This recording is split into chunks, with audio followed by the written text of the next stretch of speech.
like 10 different or 9 different consoles that are working on at the same time. It's like, okay, if that's the case, if you're having trouble with the current gen consoles, maybe you should just release it as a next gen only title. I don't think anybody would mind. Look, I tried to tell y'all back in October that they should have just released the PC versions and the next gen versions of this game. Now look at you. You have this broken game on the base model Xbox and PS4 with literally no type of textures whatsoever. You have a straight up abysmal frame rate, and it's just an overall unplayable experience.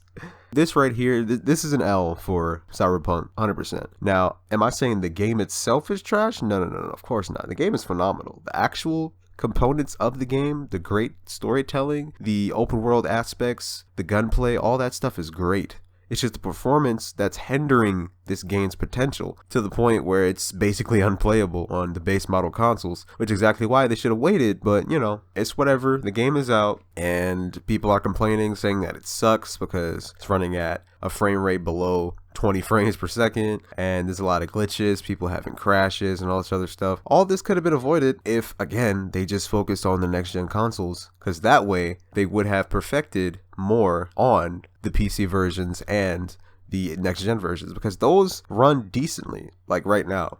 Like the Series X/S and the PS5 versions of Cyberpunk 2077 runs pretty good.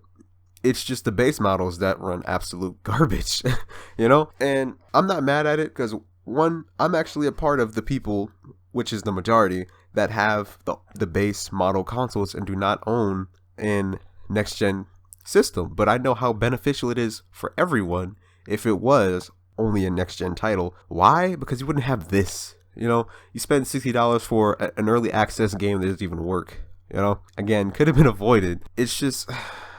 it's whatever. The point is, this game is too big of a game to be played on these crappy older systems, and you guys wouldn't even stand another delay, obviously, because if they delayed it, you would be even more pissed than if they just released the game broken, which is exactly what they did. So yeah, it's a very weird situation CD Projekt RED is in, and all I gotta say is I'm enjoying the game, even with, you know, abysmal performance and all, but yeah, it definitely needs to get better. And yeah, but let me know what you think about Cyberpunk 2077. Do you think it's trash? Do you think it's the worst game on 2020? Or do you think it's really good, but it just performs really bad on the base gen systems? And be sure to subscribe to the channel, like the video around, share with a friend. See you in the next one. Peace.